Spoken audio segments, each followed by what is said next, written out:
A modo de introducción en este tema de los sistemas económicos en el mundo y los sistemas políticos, es importante remarcar de que el sistema económico capitalista no nace del lápiz de un estudioso ni ha sido programado, sino que surge como una necesidad a la revolución industrial. La revolución industrial podemos considerar que comienza en 1716, cuando aparece la primera bomba de agua a vapor. A partir de ahí, las máquinas comenzaron a producir más eficientemente. Producía una máquina lo que producían 50 hombres, entonces hacía falta quien la consumiera, a los cuales dijeron, bueno, entonces hay que arrimar la gente de los campos a las ciudades. Comenzaron a crearse así los mercados. A su vez se dieron cuenta que si esos habitantes de esas ciudades no tenían ingresos, sueldos, tampoco podían comprar, por lo tanto apareció la clase media con poder adquisitivo. Se hicieron también los caminos para poder trasladar las mercancías, aparecieron las rutas, lo que luego se transforma en autopistas, etcétera. Todo lo que produce la revolución industrial después, llámese trenes, aviones, telégrafos, teléfonos, luces, etcétera, fueron producto de ir mejorando todo esto que apareció como la evolución darwiniana en la economía. Es decir, comenzó a crecer la revolución industrial y la economía se le fue acomodando y a medida que se aparecían los problemas los iba solucionando. O sea, no fue una cosa programada. Esto es muy importante tenerlo en cuenta. O sea, surgió de una necesidad. De ahí que sea un sistema bastante racional. O sea, no es un sistema, no es un invento, sino es un sistema que surge de los hechos, de acomodar los hechos y lograr solución. Esto nunca hay que perderlo de vista.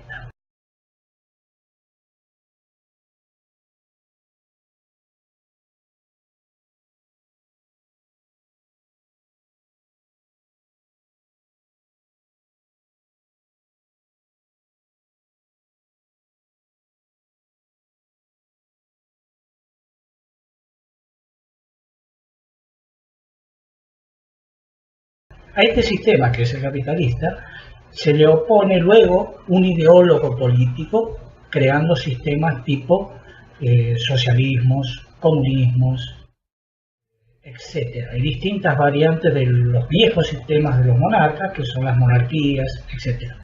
Para comenzar a analizar este tema de analizar un país en su aspecto político y en su aspecto económico, vamos a decir primero que los sistemas políticos, y cuando decimos sistemas políticos estamos hablando de democracia, socialdemocracia, repúblicas, monarquías constitucionales, monarquías parlamentarias. Esos son sistemas políticos que existen en diferentes países. Por otro lado, tenemos lo que denominamos sistemas económicos, se refieren a cuestiones ya concretas, a hechos que se aplican para administrar fondos que son escasos, como son los fondos de los países, o sea, los dineros de los países son escasos. La forma que se administran esos fondos es aplicando medidas que esos son hechos, por lo tanto es un área mucho más fácil y menos discutible en cuanto a resultados, eficacia, etc. En cambio, en el área de los sistemas políticos existen intensos debates con muchas posiciones intelectuales diversas, apoyando un sistema, apoyando otro, pero no dejan de ser construcciones intelectuales. Por lo tanto, hay que esta diferenciación entre construcción intelectual y hecho hay que dejarla de lado en ningún momento. Los sistemas económicos se pueden dividir así groseramente en dos, y una sería la libertad de los mercados, que es lo que se conoce como capitalismo. En realidad se habla de libertad de mercados. ¿Y de qué mercados estamos hablando? Bueno, del mercado de precios, de salarios, mercado cambiario, mercado de exportaciones, del mercado de importaciones. Hablamos de ese tipo de mercados, donde hay actividades económicas, poner negocios, cerrar negocios, etc. El otro sistema dentro de los económicos es donde no hay libertad de mercado, y esto se conoce como estatismos o socialismos. Es decir, en vez de libertad de mercado, lo que hay es un político o un grupo gobernante que decide esos valores de precios, salarios, a nivel cambiario, exportaciones, importaciones, estructura de negocios, relaciones comerciales, etc. Vamos a ver, una vez que hablemos de estos temas, que en el mundo en realidad está usando mayoritariamente los sistemas más atrasados en el aspecto político, es decir, ha habido avances en los sistemas políticos, pero lo que se está aplicando actualmente no es los sistemas más avanzados, sino al revés. Esta característica es una característica del ser humano, es decir, sucede también en otras áreas. Por ejemplo, en el área científica tampoco somos muy hábiles para aplicarlo mejor. Vamos a poner un ejemplo. En 1932 se descubre lo que es la fusión nuclear, que es la forma de producir energía más barata y más eficiente. 1932. En 1938, Albert Bethe y Charles Crisfield propusieron una teoría sobre el funcionamiento del Sol como modelo de fuente de energía. La fusión nuclear, una reacción por la que los núcleos de átomos ligeros se unen para formar núcleos más pesados, desprendiendo energía en el proceso. La demostración experimental de que la teoría era correcta llegó a principios de los años 50, de la mano de la bomba H. El primer objetivo, la solución teórica, ya ha sido superado, pero ha colocado el listón muy alto a la experimentación. Bien, ¿qué estamos usando? Bueno, estamos usando combustibles fósiles hoy, 2016. ¿Por qué? Porque recién en 2013 se creó el ITE, que es un aparato destinado a probar y a lograr producir la energía por fusión nuclear. El CERVC elige 2013, cuando se conoció ya en 1932 la teoría, que era la forma de producir energía por fusión nuclear. Así que sí, lo iniciamos en el 2013 y recién en el 2029 pensamos que podemos llegar a poder obtener energía eléctrica por fusión atómica, es decir, el atraso que tenemos es cercano a los 60, 70 años. Bueno, algo similar ocurre en los sistemas políticos, y seguimos aplicando los sistemas anteriores a los avances. Esto lo van a entender más una vez que hayan visto o escuchado la explicación de los sistemas que hay, etc. Vamos a hablar un poco sobre los antecedentes históricos que hay que tener en cuenta para hacer análisis político más o menos interesantes o que tengan algún sentido. Vamos a nombrarlo uno por uno, pero muy resumidamente. Primero tenemos un italiano que se llamaba Maquiavelo, el cual nació en 1469 y murió en 1527. Publica un libro que se llama El Príncipe, en 1518, y enseña en él cómo construir poder con el populismo. Enseña a dividir a la gente, a la población, enseña que todos deben tener un enemigo común para mantenerlos dominados y unidos, enseña a respetar al líder a través de la autoridad, y también se enseña a usar la propaganda para engrandecer la imagen del líder. Este libro fue el lugar donde abrevaron los dictadores del siglo XX, entiéndase Hitler, Mussolini, Stalin, etc. Luego, como segundo antecedente, tenemos que un francés llamado Montesquieu, nació en 1688, en 1755, habló por primera vez de dividir el poder del monarca en tres poderes. Esto, unos años después en Inglaterra, en 1688, generó lo que se llamó la Revolución Gloriosa, que lleva a una monarquía constitucional en 1716, es decir, el poder del rey es reemplazado por un parlamento. Desde aquí, el nuevo antecedente ya viene luego de la Declaración de Independencia de Estados Unidos en 1776, donde se imponen los derechos individuales como algo importante, el derecho a la vida, a la propiedad, a la libertad, a la búsqueda de la propia felicidad, y se los trata como derechos inalienables, que los políticos no deben influir en ellos ni tocarlos.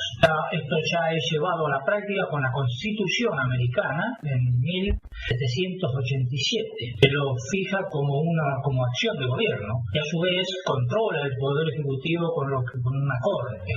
Ocurre al poquito tiempo la Revolución Francesa en 1789, que crea un sistema político pero con una visión diferente, porque lo crea para un hombre ideal, un hombre no egoísta, al contrario de los americanos que controlan el control del gobierno, el control de la gente sobre el gobierno, porque considera que el hombre es egoísta y necesita ser controlado. En cambio, la Revolución Francesa no, cree que el hombre no es egoísta y no necesita control. Y por eso, de la primer político que crea la Revolución Francesa, derivaron luego el comunismo, el nazismo, Mussolini, o sea, por falta de control. En 1917 estalla la revolución bolchevique en la ex-URSS, que es la Unión de Repúblicas Socialistas Soviéticas, instala un gobierno comunista o hoy podríamos decir socialista. Su ideólogo fue Marx, Carlos Marx, que creó un sistema denigrando al sistema capitalista que existía en ese momento. Lo hizo a través de dos ideas. La idea de que el hombre era explotado y que el capitalismo alienaba a la gente. Ambas ideas resultaron ser falsas, pero tuvieron un gran poder de convencimiento en la población. Incluso luego un tal Edward Bernstein, personaje que nació en 1850 y muere en 1932, escribió un libro y enseñó a los socialistas cómo ganar elecciones, lo cual podemos verlo después. Todos los regímenes europeos abrazan una especie de socialismo estatal que es votado por la gente. Por ejemplo, Italia cae en el socialismo fascista de Mussolini en el año 1923 y el cual se mantiene en el poder hasta 1945. En Alemania tenemos un Hitler que empieza a gobernar en 1933 hasta 1945. Él emplea todo medidas socialistas, es decir, el estatismo era total. En Inglaterra se votó socialismo desde 1946 a 1979, después de la Segunda Guerra y hasta que llegó la Margaret Thatcher. En la India, desde 1947 a 1980, incluso en Estados Unidos, de 1961 a 1981, sí aparecieron los Kennedy, los Johnson, los Nixon, los Carter, los Obama, todas ideas más o menos socialistas, obviamente limitadas por el sistema institucional de Estados Unidos. O sea, el Congreso sigue siendo fuerte y sigue siendo un control fuerte, lo mismo que el Poder Judicial. El debate referido sobre quién debe manejar los resortes de la economía, ya sea el Estado o el mercado, en realidad se refiere al Estado. Cuando hablamos de Estado hablamos de políticos, y cuando hablamos de mercado hablamos de la gente. Es decir, ¿quién debe manejar los resortes de la economía, cree usted? ¿Los políticos o la sociedad? Esas son las dos grandes corrientes. Cuando es manejada por los políticos se produce estatismo, que es el régimen contemplado en el sistema económico socialista, y cuando es manejado por la gente se produce el libre mercado. Ambos sistemas tienen crisis. En el caso del sistema manejado por los políticos, son estos quienes definen quiénes pagan el costo de esa crisis. La crisis, entre paréntesis, siempre se origina por gastar más de lo que se tiene. Es decir, un Estado gasta más de lo que se tiene y al final, después de endeudarse, no conseguir préstamos y toda esa historia, terminan en quiebra. En cambio, las economías capitalistas del libre mercado, crisis no son determinadas por los políticos, sino por el mismo mercado. Es decir, se generan burbujas en donde un bien comienza a subir abultadamente su precio y provoca un descalabro. Por ejemplo, lo último fue la burbuja con las hipotecas que no tenían ningún valor en Estados Unidos en el año 2009 y que prácticamente todavía continúa afectando el mercado inmobiliario en Estados Unidos. La gran crisis de 1929 en Estados Unidos fue una burbuja con las acciones, creo que desde la radio, que era el internet de ese momento. Hubo un economista que influyó mucho en este debate, que se llamó Keynes, partidario de la intervención estatal cuando había crisis, y además aconsejaba que el Estado debía tratar de conseguir trabajo. Luego de la Segunda Guerra Mundial se crea el Banco Mundial y el Fondo Monetario Internacional para prestar ayuda a los países que estuvieran en problemas. Todo esto fue inspirado en Keynes para evitar las crisis que ocasionaban el desempleo y todo eso. Keynes muere en su mejor momento, cuando todo el mundo creía que era el economista estrella. Se le oponía intelectualmente a Hayek, que había escrito un libro llamado Camino a la servidumbre, porque para él, contra más Estado, más servidumbre a la sociedad. Cuando muere Keynes, nadie creía en el libre mercado. En Inglaterra, en 1945, ganan las elecciones, por ejemplo, el socialismo. Hasta acá vemos, esos son los antecedentes históricos que hay que tener en cuenta. Ahora bien, ¿cómo vamos a analizar nosotros a un país? Cualquier país que sea, ¿cómo podemos mirarlo? ¿Desde qué óptica tenemos que mirarlo? En principio tenemos que hacer un análisis doble, es decir, por un lado, ver cómo se maneja políticamente, es decir, la ideología que expresan sus políticos, etcétera, las universidades y demás. Y segundo, su sistema económico, cómo se maneja la economía en realidad. Es decir, esto ya no son opiniones ni ideas, sino las medidas que se aplican. El sistema socialista implica control de precios, control de cambios, control del comercio exterior, es decir, es lo contrario al libre mercado. Se opone a que el libre mercado viene a ser la gente que compra, expresa de esa manera su voluntad. Al comprar, está expresando que quiere esto y no aquello. El sistema socialista está en contra de eso. No quiere que sean las personas, sino el político quien designa hay que comprar y a qué precio, etc. Por eso usa precios máximos, control cambiario, grava las exportaciones e importaciones para que no se pueda traer del exterior cosas, etc. Estos sistemas económicos, o sea, el libre mercado y el socialismo, pueden mezclar un poquito. Hay sistemas que aplican el 80%, deja una puertita abierta para el sistema capitalista, porque si no, la economía realmente se asfixia. Eso mostró la historia. Donde se aplica el socialismo completamente, el sistema se asfixia. Ocurrió en la ex-URSS, que terminó destruyéndose en 1991, se transformó en 15 países independientes, todos deseando ser capitalistas o libre mercado.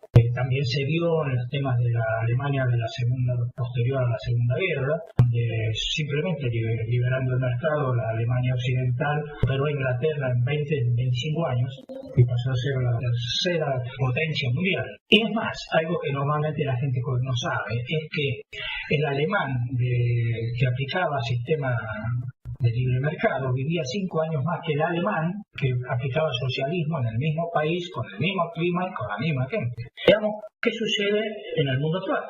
Por ejemplo, China, en su discurso, se considera un sistema comunista, o sea, políticamente es comunista. Pero su sistema económico es libre mercado. Son esas cosas que tienen los políticos, dicen una cosa pero hacen otra. Por ejemplo, las economías nórdicas europeas sucede algo parecido, donde ahí los políticos también se autodenominan socialistas, pero sus economías son todas de libre mercado. Estamos hablando de Suecia, Noruega, Dinamarca, Islandia.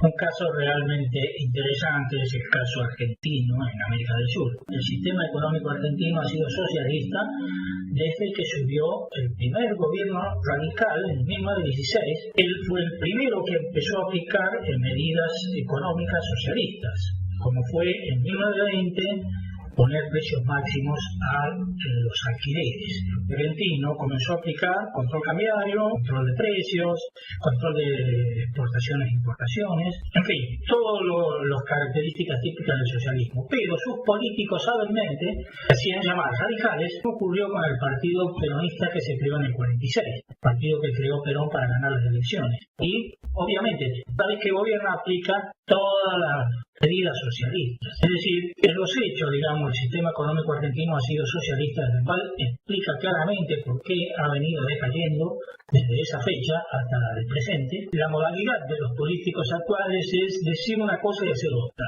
para decirlo suavemente. Es decir, se muestran como socialistas interesados en la pobreza, cuando en realidad es donde más pobreza hay y donde peor viven los pobres. En hechos, no son ideas políticas, no son discusiones, pero ellos hábilmente siguen esgrimiendo esta cuestión de que el socialismo es ayudar a los pobres, etcétera, etcétera. Y vaya a saber por qué motivo esto es creído por mucha gente aún en el mundo.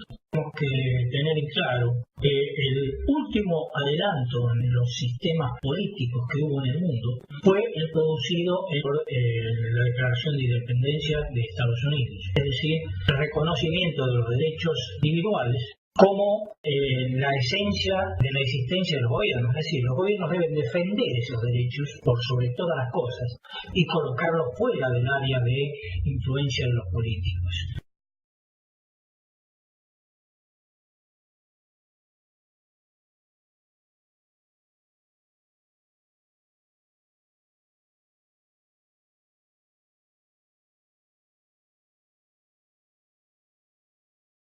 Porque el derecho a la vida es tan importante como que, bueno, nadie puede venir y matarnos y salir impune. Es obvio, es un derecho primario. El derecho a la propiedad quiere decir que yo tengo mi camisa, mi ropa, mi casa y nadie puede venir y quitármela usando la fuerza bruta. El derecho a la vida, el derecho a la propiedad, el derecho a la libertad. O sea que nadie puede venir y tomarme preso porque le caigo mal, que no le gusta mi cara, entonces me encierra y me mantiene encerrado. Y el derecho a la búsqueda de la propia felicidad quizás sea el más importante, porque es el derecho que reconoce la iniciativa individual. Es decir, yo tengo una forma de ser feliz y usted tiene otra. A mí me gusta trabajar en carpintería y a usted le gusta trabajar en agricultura. Ese es el derecho a elegir nuestra propia felicidad, nuestra propia forma de ser felices. Estos derechos, como se verá, son propios del ser humano, no tienen que venir nadie a darnos esos derechos. Incluso antes de que existieran los gobiernos y las democracias, esos derechos eran defendidos a palos, a trompadas o como fuera, a como dé lugar. Pues siempre hubo gente que quería robar, siempre hubo gente que quería quedarse con nuestra propiedad, gente que nos quería tomar de esclavos, etc. El derecho de propiedad es un derecho tan importante, por ejemplo, que fue que desarrolló a Holanda en los años 1600, antes que a los ingleses, por el simple hecho de reconocer el derecho de propiedad. Eso sucede con las democracias mayoritarias. ¿Por qué se llaman así? Y se llaman así porque el voto de la mayoría es la que decide todo. Y todos sabemos que el voto de la mayoría no es lo mejor que puede suceder. Sistemas de democracia por mayoría afectan los derechos individuales y al hacerlo tienen problemas económicos. Hay que respetar estos derechos y las democracias que no lo hacen tienen ciertos trucos que aplican constantemente. Por ejemplo, ellos afirman que el gobierno representa al pueblo. Por lo tanto, quienes se oponen al gobierno se oponen a ellos y se oponen al pueblo. Es fácil darse cuenta de la manipulación.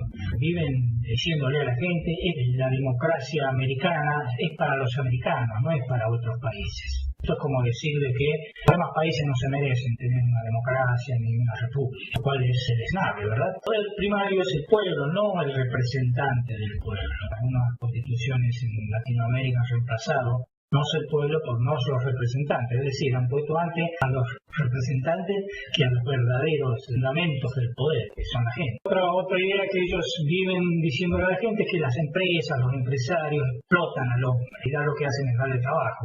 Otro tema que ellos tergiversan a la población es que la izquierda se interesa por los pobres, cuando los lugares donde peor viven los pobres son en los países de izquierda. Por último, vamos a hablar sobre una serie de pequeñas triquiñuelas que existen para saber en qué nivel se encuentra un país. En el aspecto económico, por ejemplo, la fórmula del PBI per cápita es una cosa bastante justa. Cuando el PBI per cápita en un país es menor a $18.000 anuales, eso significa que ese país tiene un sistema económico subdesarrollado, está en el tercer mundo, lo cual implica toda una serie de cosas también económicas en cuanto a autopistas, servicios, etc. En el aspecto institucional, es decir, cómo se maneja la parte política del país, es decir, lo que es el Congreso, el Poder Judicial, si uno observa que en ese país no hay, por ejemplo, nunca ni periodistas corruptos, ni policías corruptos, ni gente millonaria corrupta, ni famosos. Bueno, evidentemente tiene un problema. O sea, el Poder Judicial obviamente no funciona como debería. Y el concepto de todos son iguales ante la ley no existe, que es el concepto fundamental de una república. Si un país no es una república, entonces pasa a ser una democracia mayoritaria. Es decir, una democracia degradada. Esto hay que tenerlo en cuenta así como está dicho, es decir, son guías rápidas.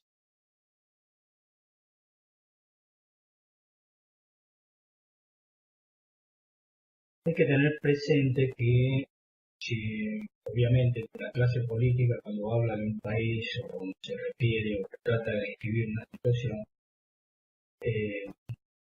naturalmente escabulle un poco el tema o por ahí lo desconoce, no sé. Lo muy probable es que sea todo perfecto para él y todo lo que está haciendo bien, etc. Y por ello, para tratar de entender un país, lo mejor no es hablar con quienes lo están gobernando, sino más bien ver los datos de la realidad, para no depender ni de diarios, ni de revistas, ni de periodistas, que son todas organizaciones que tienen intereses.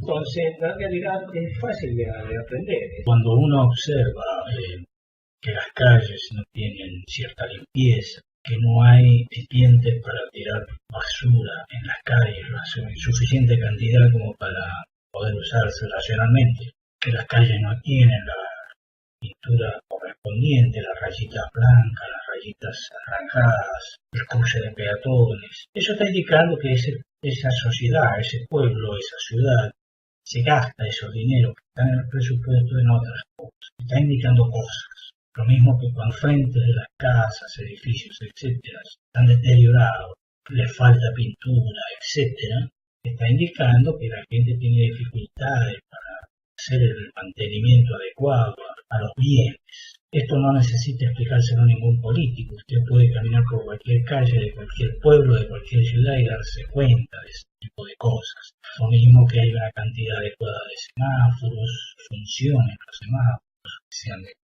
fuertes, etcétera, etcétera. Es toda una cuestión de sentido común, de aplicarlo, de mirar y de darse cuenta, porque detrás de las cosas hay todo un accionar del Estado, que usted puede verlo, simplemente no necesita hablar con ningún político para eso. Aprender a ver un país o a ver las cosas objetivamente, es decir, sin preguntar a otros y guiarse por las opiniones de otros, es importante. ¿Para qué es importante? ¿Para que todo el mundo sea mejor? Quizás no. Quizás aprenda a votar un poco mejor.